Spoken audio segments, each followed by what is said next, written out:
le feu et les façades, quels sont les risques, comment s'en prémunir?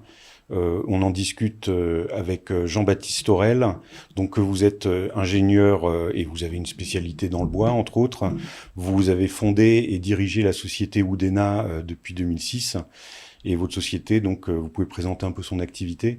Alors, on est un petit groupe qui se concentre autour de la protection passive contre l'incendie, avec des spécialités d'amélioration de la performance vis-à-vis du feu, en réaction ou en résistance, principalement pour le bois et les matériaux biosourcés, on va dire, chez Woodena, puis pour les autres matériaux chez Protecflamme. Voilà.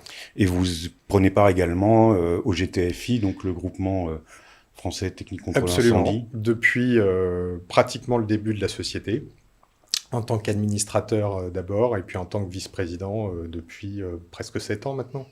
Donc vous prenez, le GTFI s'occupe de la lutte passive contre l'incendie, vous y prenez une part active Oui, pour... absolument. On fait partie des porte-étendards de cette profession, d'un point de vue technique, mais également d'un point de vue réglementaire. Et le but du jeu est vraiment de permettre à la profession d'avoir des outils pour maîtriser l'incendie. Alors en particulier sur le matériau bois pour Woodena, que ce soit à l'intérieur en aménagement, murs et plafonds, et également en façade, où le sujet est absolument colossal et d'un point de vue technique beaucoup plus compliqué et abouti que ce qu'on peut retrouver comme confrontation intérieure dans la plupart des cas. Alors j'invite à aller voir sur votre site, il y a une brochure que j'ai téléchargée en préparant cette table ronde qui est très bien faite, qui résume un peu les enjeux de la sécurité incendie. Et alors vous, c'est une voie un peu particulière que vous avez choisie, puisque vous traitez de matériaux qui ont une forte masse combustible, on dirait, si on veut Oui, un peu, absolument. et vous les rendez incombustibles. Alors, on aimerait bien les rendre incombustibles, c'est un vœu pieux, mais on ne fait pas disparaître les calories. On les mobilise moins vite pendant l'incendie. Et notre but, c'est de limiter l'ignition et la propagation. C'est vraiment le but de l'inifugation qu'on ferait au bois. Et notamment dans la façade, on sait très bien que le début de l'incendie, plus il sera maîtrisé, plus ça sera favorable à sa gestion, évidemment. Et puis, la propagation du feu en façade, hein, c'est vraiment le leitmotiv des essais échelle 1 type le pire, et c'est l'une des caractéristiques fondamentales qu'on retrouve dans l'instruction technique 249 qui définit ces règles de la progression du feu en façade. Le bois, il a été en vogue à un moment. Peut-être en ce moment, face aux problématiques de vieillissement, il est un peu moins. Est-ce que vos produits qui sont, outre l'inifugation, ça permet après des traitements complémentaires qui permettraient d'atteindre des états de vieillissement du bois sans passer par toutes les étapes qui sont jugées assez, je sais pas comment on pourrait dire, dégradantes par les Oui, oui, habitants? absolument. Alors, effectivement, le bois a un capital de sympathie fort, et puis en fonction de son utilisation et des contextes, on va dire qu'il y a des effets de mode. Et là, on va essayer de se dispenser de cet effet de mode, tout simplement parce que les techniques d'amélioration de ces performances d'un point de vue global ont énormément progressé ces dernières années. Donc quand on modifie la performance au feu d'un bardage, non seulement on va ajouter des matières qui modifient son comportement au feu, mais on va aussi avoir des finitions qui protègent cette amélioration de comportement et qui protègent le matériau. Parce que le vieillissement du bois, qu'il soit inifugé ou pas, va modifier ses comportements au feu, ses comportements physiques et chimiques. Donc la protection de l'apparence est l'un des indicateurs de sa performance globale. Donc on a des finitions qui améliorent à la fois sa tenue, mais aussi sa couleur, et évidemment sa performance au feu. Et est-ce que vous dites que, en fait, si l'aspect se dégrade, ça veut dire que la tenue au feu est dégradée aussi? Quel que soit le matériau, à partir du moment où on a une apparence qui se dégrade, on peut se poser la question de la modification de ses performances physiques. Le bois en fait partie. Donc une apparence dégradée suggère éventuellement une performance dégradée, dont celle de la réaction et ou de la résistance, bien sûr. Je crois que c'est vous qui m'aviez dit, on n'est pas plus beau parce qu'on a un PV incendie. Et alors, On est plus cher. comment se comporte le bois en cas d'incendie? On disait il s'enflamme autour de 260 degrés. Vous disiez même plus tôt. Dans des effets de confinement, on peut se retrouver dans des espaces où en fait on a des composés volatiles qui vont se concentrer. Et puis si les paramètres du triangle du feu sont favorables, on se retrouve avec un peu d'oxygène, de la température, un comburant. Oui, là on peut avoir une ignition à basse température. Ça ne concerne pas tellement la façade parce que pour les façades bois, elles sont ventilées, elles sont à l'extérieur.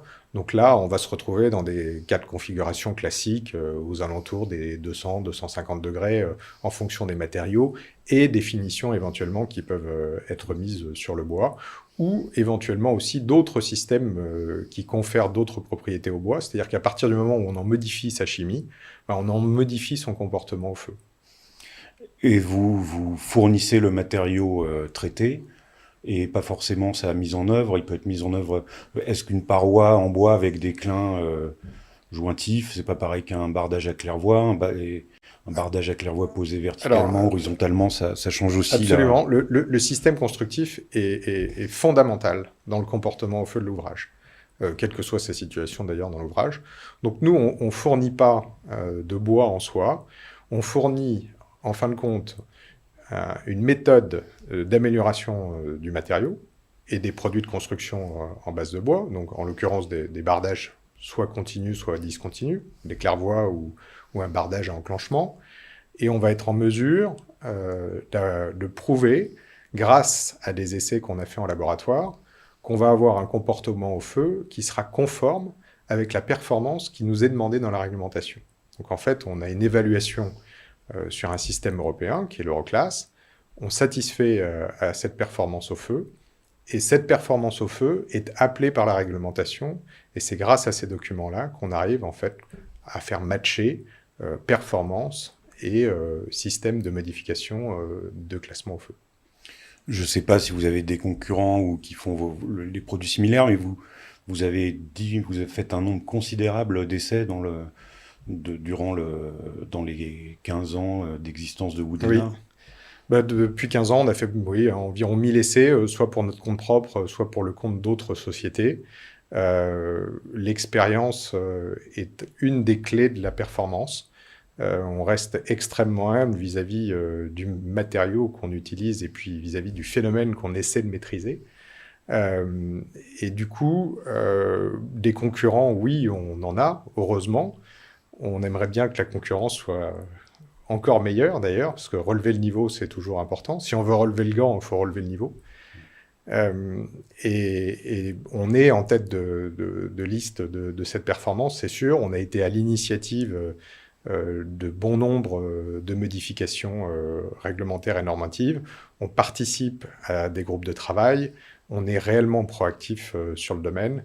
Et on a aujourd'hui, grâce à ces nombreux essais, un catalogue à la fois d'essence, de systèmes constructifs, éprouvés dans le temps, avec des durabilités non limitées a priori, qui sont, oui, inégalées pour le moment, oui.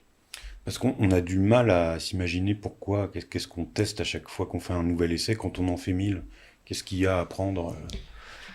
Il y a le profil, l'essence, le vide d'air, l'isolation, le type de finition. Donc là, je vous ai décrit que quelques facteurs. À chaque fois que vous faites un essai, si vous faites varier plus d'un facteur, vous ne pouvez plus les comparer.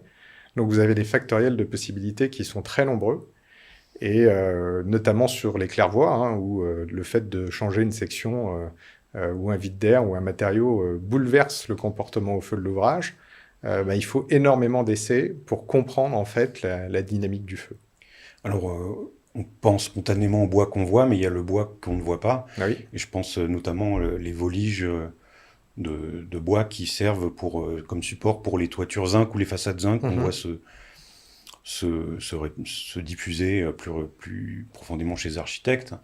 Vous fournissez aussi des solutions pour ça? Absolument. C'était un peu inattendu, mais on est venu nous chercher pour la performance et la connaissance qu'on a de la modification de la performance du bois. vis-à-vis du feu. Et puis, on s'est rendu compte que le zinc fond rapidement à la chaleur. Et comme il est monté sur du bois dans la plupart du cas, eh ben, on se retrouve finalement à tester presque une façade bois. Donc, le but du jeu, c'était de trouver une chimie de l'inifugation qui était compatible avec le zinc. Et ensuite, de montrer que le comportement au feu à échelle réduite, donc avec des essais Euroclass, donnait satisfaction. Et puis ensuite, on est passé à de l'échelle supérieure avec un avis de laboratoire pour être conforme en fin de compte avec les derniers éléments de la réglementation et l'arrêté de 2019, et du coup d'être en mesure de poser des façades zinc avec une volige bois sur de la 3e famille B. La problématique, là, c'était la fonte du revêtement qui mettait le bois à nu, qui devenait du coup exposé à l'incendie. Absolument. Pratiquement en quelques minutes, en fin de compte, on a cette peau de zinc qui est extrêmement durable dans le temps, aux agressions de toutes sortes, sauf au feu. Donc il faut que le relais de la performance au feu soit fait par le bois, qui effectivement est caché, mais qui présente tout son intérêt dans la performance de la gestion du feu de façade. Un autre point qu'on a soulevé pendant la table ronde, c'était la question de la durabilité et de l'entretien et de la conservation des performances du matériau au fil du temps. Donc, comment ça se passe? On sait par exemple que les matériaux quand même perdent un peu de leur performance. Ça se voit sur les vitrages par exemple, les doubles vitrages qui perdent sans doute une partie de leur gaz qui leur confère leur performance. Et pour le bois, comme tout matériau qui est susceptible de vieillir dans le temps, à la fois le matériau lui-même et ses assemblages auront une modification de la performance au feu de la façade. On l'aurait aussi sur une façade métallique, si les assemblages ne sont plus cohérents les uns aux autres, on peut avoir une progression du feu à travers le matériau et modifier de manière très conséquente la performance de l'ouvrage. Alors en plus de ça, pour le bois, on a un matériau qui va s'éroder, qui peut craquer, des nœuds qui peuvent céder ou des choses comme ça. Donc là, c'est la qualité du matériau qui sera absolument fondamentale dans sa performance dans le temps. Et puis la qualité de l'inifugation qui doit être évaluée selon un protocole européen qui est rattaché à une norme européenne. Et lorsque vous passez ces tests-là, vous avez une durée de performance qui est non limitée a priori. Ce qui ne veut pas dire que, comme pour tout matériau de construction, et particulièrement à l'extérieur, une vérification périodique du matériau et de la façade ne soit pas indispensable, et que si on souhaite dans le temps la rénover, oui, c'est possible de le faire, aussi bien en remettant de la couleur, on parlait d'esthétisme tout à l'heure, avec des saturateurs qui ont été utilisés au départ, mais on arrive à avoir des très bons systèmes de performance dans le temps. Je vous dirais, en fonction de l'exposition du matériau et les différents cas de figure qu'on peut trouver dans le bâtiment, oui, allez, 7 à 12 ans est une marge appréciable avec du confort, oui. Mais dans ce cas-là, il faut refaire le traitement qui... Non, parce que la durée est vraiment non limitée, dans le sens où, bien que le feu soit un phénomène de surface, nous, on a des systèmes d'imprégnation qui sont profonds. Donc, on aura une baisse de performance en surface, c'est sûr, mais qui est suffisamment raisonnable pour continuer à assurer sa performance incendie. Quant au cœur du matériau, lui, il reste pratiquement inchangé en termes de performance. Et ça, on l'a vu au travers de tous nos essais de vieillissement, qu'on a fait en concordance avec les durées de la norme européenne et qu'on a même doublé pour voir jusqu'où on pouvait aller. Et on s'est aperçu qu'en fin de compte, la courbe de décroissance de cette performance était extrêmement écrasée à partir d'un laps de temps assez court. Et en fait, la performance se stabilise dans le temps. Il y a un autre point qu'on a soulevé qui était assez surprenant, c'est que, comme avec les nouveaux matériaux bois et matériaux biosourcés qui répondent à des impératifs écologiques que la réglementation doit prendre en compte, on rajoute des éléments combustibles qu'on traite par la sécurité incendie et des dispositifs. Mais alors vous disiez que des fois il y a un mélange de matériaux aussi par rapport du combustible, du non combustible, et il y avait tout un tas de combinaisons et c'était pas celles qu'on pensait les plus sûres qui Non, voilà, qui c'est ce qui nous pousse à faire beaucoup d'essais. du coup, et puis on se rend compte que il y a certains matériaux qui peuvent accumuler de la chaleur, qui peuvent la transmettre, avoir des ponts thermiques, et du coup modifier la dynamique du feu dans l'enveloppe du bâtiment. Donc ça, tous ces éléments-là sont parfois surprenants. Vous donniez un exemple de deux matériaux minéraux qui... Oui, voilà. Par exemple, on met des laines minérales au contact du bois, et puis on se rend compte que ben, leurs performances thermiques sont tellement bonnes qu'elles vont accumuler de la chaleur et la relarguer au matériau. Donc on se retrouve en fait avec des doubles foyers auxquels on ne s'attendait pas. Et ce genre de problématique, on ne l'aurait pas eu avec des matériaux type silicate ou plaques de plâtre, ou même des matériaux biosourcés qui auraient diffusé la chaleur de manière extrêmement différente. Donc c'est pour ça que l'humidité reste la principale arme devant ce type de comportement au feu. Hein, et le test sonne le glas finalement du comportement au feu du système qu'on souhaite construire. Mais vous disiez que le test ou le respect de la réglementation, c'est pas une garantie de contrôler le sinistre. Non, jamais. Tout simplement parce que la mise en œuvre est extrêmement importante, la qualité des matériaux qui sont utilisés également, et que finalement, on essaye de se placer dans une problématique de gestion du risque, d'acceptation du risque. Ça ne veut pas dire qu'il n'y a pas de risque. Quand on est en voiture, on espère qu'on n'aura pas d'accident. On a des systèmes de protection passifs qui nous permettent de se confronter à l'accident. Mais il y a quand même des morts sur la route. Mais on essaie de le diminuer au maximum. Donc, on est dans des configurations de sécurité qui sont optimales, mais ça ne veut pas dire qu'il n'y a pas de risque. Et vous repreniez l'image de l'automobile, Oui. et il y a quand même un renchérissement aussi du coût constructif avec Oui. ces dispositifs. Absolument. Il y a la protection passive a toujours un coût.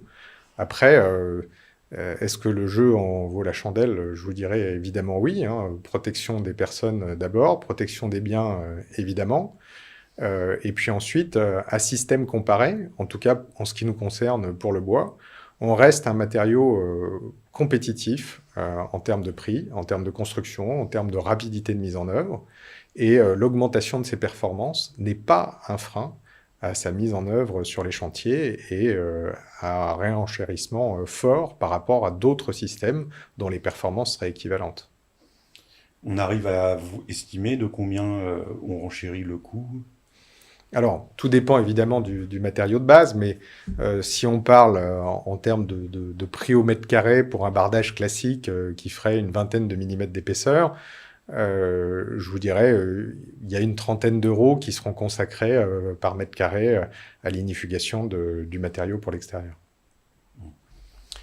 Et dans la perception du bois, et là je parle plutôt en façade, les retours que vous avez, quels sont-ils?